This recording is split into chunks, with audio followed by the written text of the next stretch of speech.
Doctor గారు అయ్యా. మరి కిడ్స్ ఫుడ్ అనే అంశంలో భాగంగా ఈ రోజు ప్రోటీన్స్ అందాలి, విటమిన్స్ బాగా అందాలి, టేస్ట్ కూడా బాగుండాలి. అలా ఉండేటట్టు మంచి చక్కని ఐడియా ఏదన్నా తల్లిదండ్రులకు ఇద్దామా? పిల్లలకి ఎదగటానికి ప్రోటీన్ ఎక్కువ కావాలి. హై ప్రోటీన్ కందిపప్పు, అట్లాగే విటమిన్ ఏ ఉంటేనే పిల్లల కంటి ఆరోగ్యానికి చాలా మంచిది.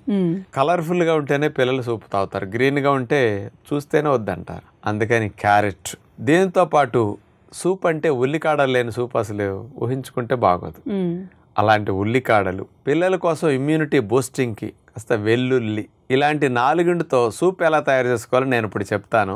చక్కగా వినండి, చేసి పెట్టండి పిల్లలకి. కందిపప్పు ఉడికిస్తాం, మెత్తగా పేస్ట్ చేసుకుంటాం. అట్లాగే క్యారెట్ తురిమేసి ఉడికిస్తాం, దాన్ని కూడా గ్రైండ్ చేసేస్తాం. ఈ రెండు గ్రైండ్ చేసేసి పొయ్యి మీద కొంచెం నీళ్లు పోసేసి బాగా మరగనివ్వాలి.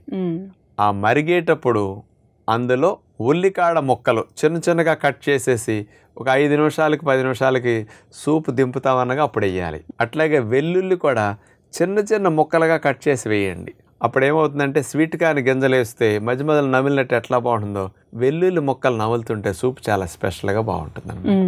ఇట్లా వేసేసి 5 నిమిషాలు కొంచెం మగ్గనిచ్చేసేసి రెండు ఇందులో దింపబోయేటప్పుడు కొంచెం మిరియాల పొడి, నిమ్మరసం ఈ పిండి వేసారంటే కారం కారంగా తీపిగా, క్యారెట్ తీపికి మంచి కాంబినేషన్ అనమాట. కొంచెం ఉప్పు వేయరు కాబట్టి ఉప్పు లేని చప్పదాన్ని తెలియకుండా, కానీ తీపి రాకుండా తేనె వేయాలి, లేదా చెరుకు పానకం అన్నా మీరు వేసుకోండి.